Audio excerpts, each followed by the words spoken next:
Okay, hello. Today is February the 8th of 2023, and we'll talk about this North American architect, Fred Cloepfil, and his works. Let's read a little bit about him. He was born in 1956. He's an American architect, educator, and principal of Allied Works Architecture of Portland, Oregon, and New York City. His first major project was an adaptive reuse of a Portland warehouse for the advertising agency Wayden and Kennedy. Since 2000, Cloepfil and Allied Works have completed cultural, commercial, and residential projects, including the Contemporary Art Museum in St. Louis, the University of Michigan Museum of Art, the Dutchess County Residence Guest House, and the Museum of Arts and Design. Recent and notable works include the Cloepfil Steel Museum in Denver, Colorado, completed in November 2011, the National Music Center of Canada in Calgary, Alberta, which opened in July 2016, and the Providence Park expansion in Portland, Oregon, completed in 2019. This is the man. I guess it wouldn't be too difficult to realize that he is an architect. By the way, he studied architecture in Oregon. Then he worked for Skidmore, Owings and Merrill and Mario Botta in Europe. Then he received a master in, actually, I don't know if he worked before, he received a master from Columbia University in New York City. So he has this experience and in the office of Skidmore, Owings and Merrill and Mario Botta. Here he is again as indeed as a successful architect, and he is a successful architect.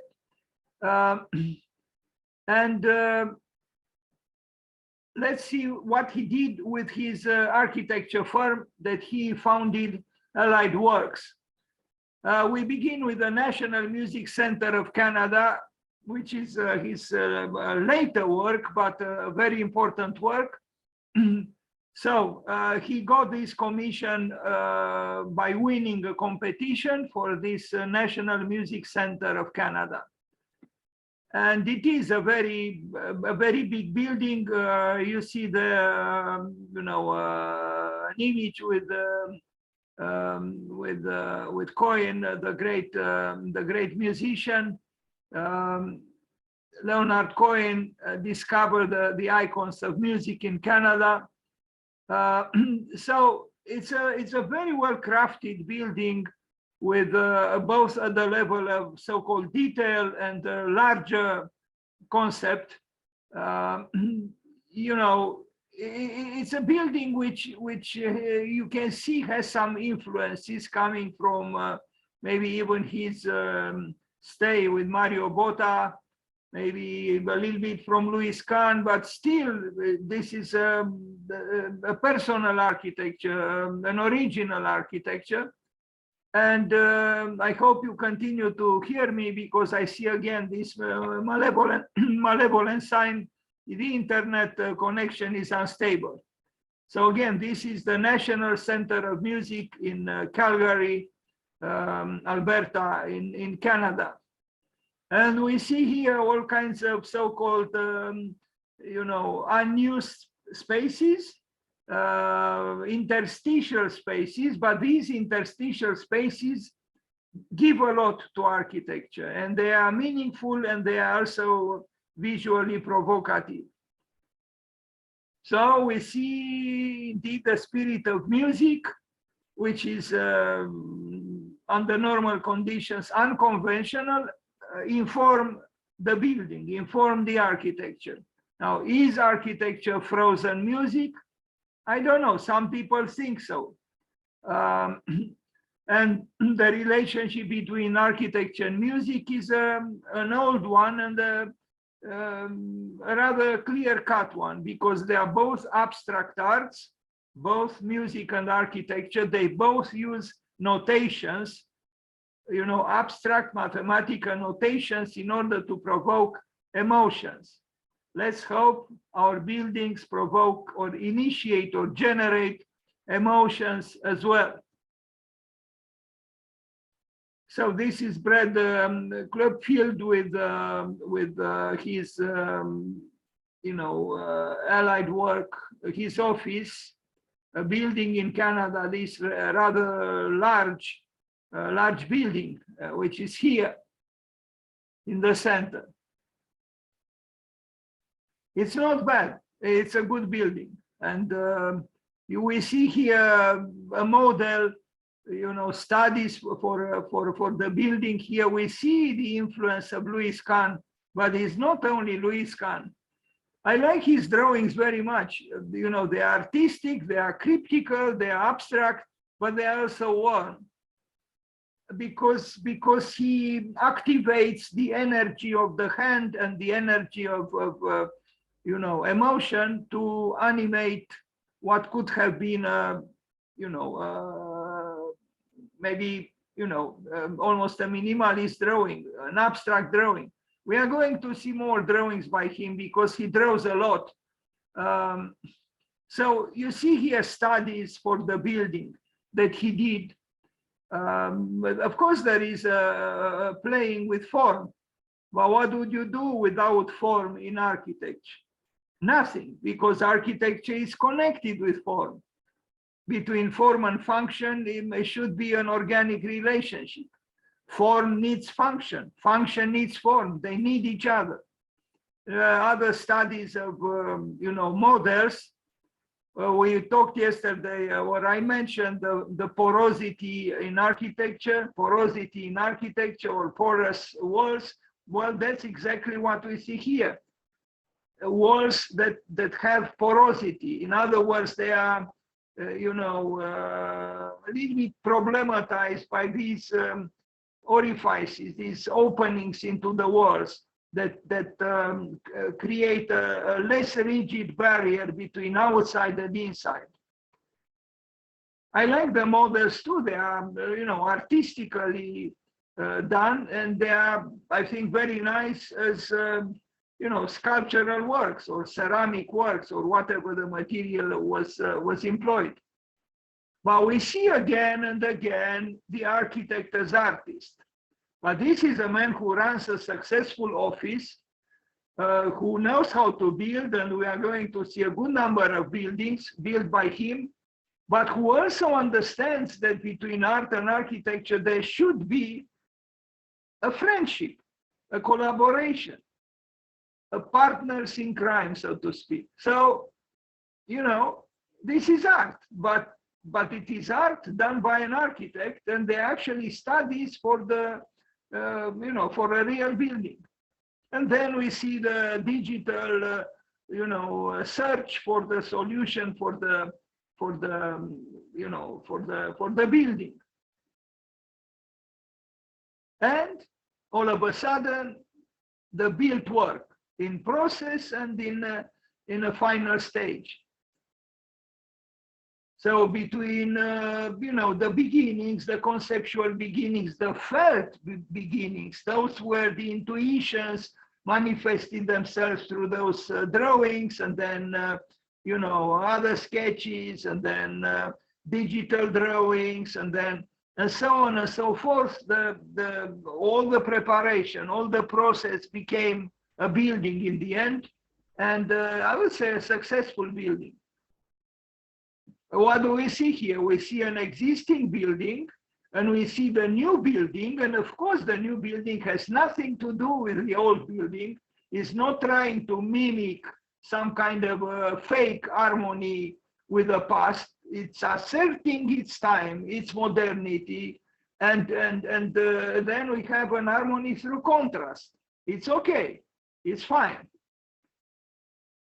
So this is the building, and I think he did a good job, because it is a complex building. it could have been a simpler or more simplistic building, but because of these cuts, these erosions, which we saw in his initial attempts to configure, to crystallize a solution to this large program, he eroded the prisms, and we see here these erosions. Now, they looked a little bit more interesting, in my opinion, in those artistic models, but even so, I think it's an interesting building, and it was built.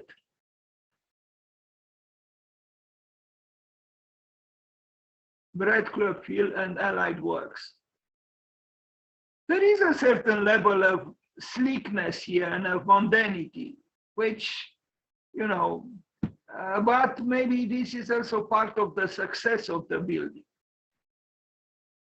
We see also, you know, Piranesi maybe to an extent, a viscerality, the viscerality of architecture, a visceral interior of the building, you know, which is playing with the concavity and convexity, with all kinds of bridges and corridors, and there is an interior which is you know, stimulative.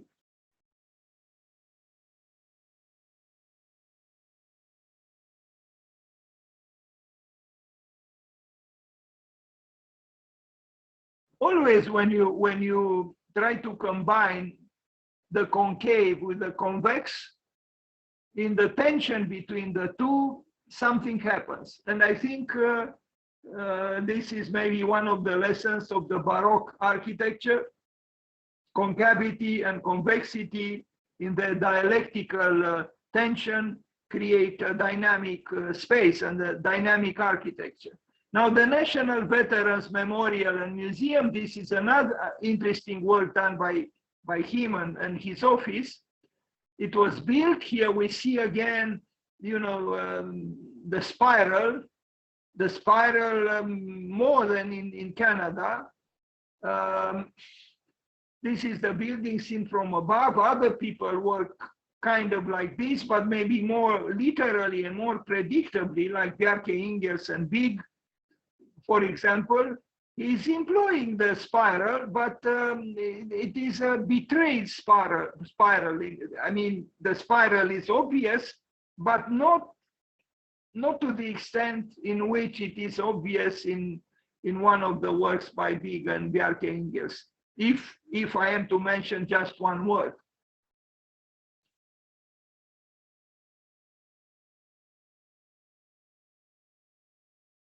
So this is a museum dedicated to the veterans of, you know, the U.S. Army.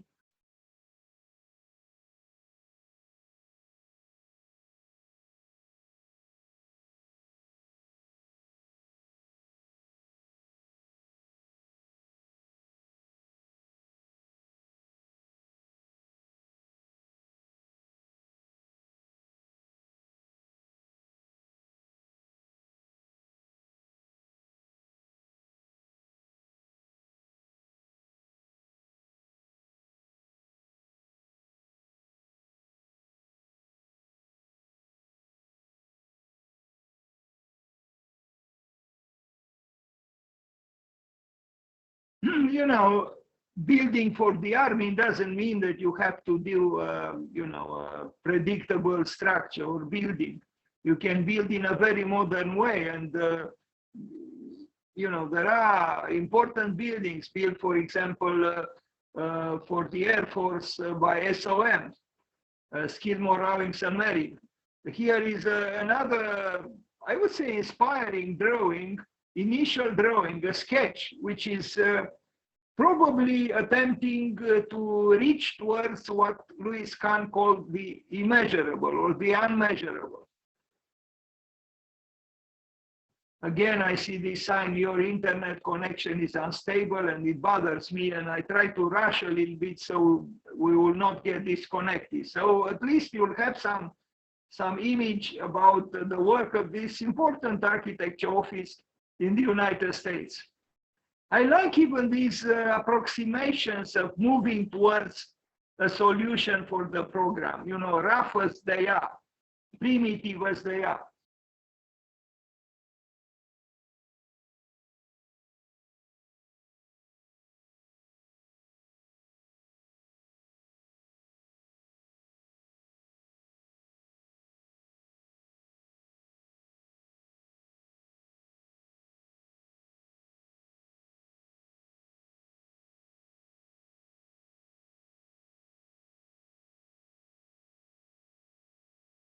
Now the Dutchess County residence in the main house, this is also an interesting architecture work and different from the previous two ones. But this is a private residence, but which has also an art collection, and the facade, the glass facade, becomes an art display of some magnitude. It could have been, or it could be, a small art museum.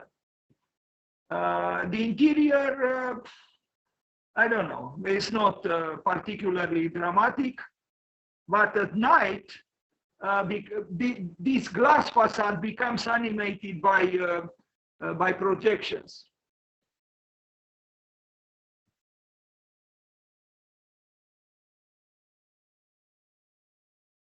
An opulent house, indeed.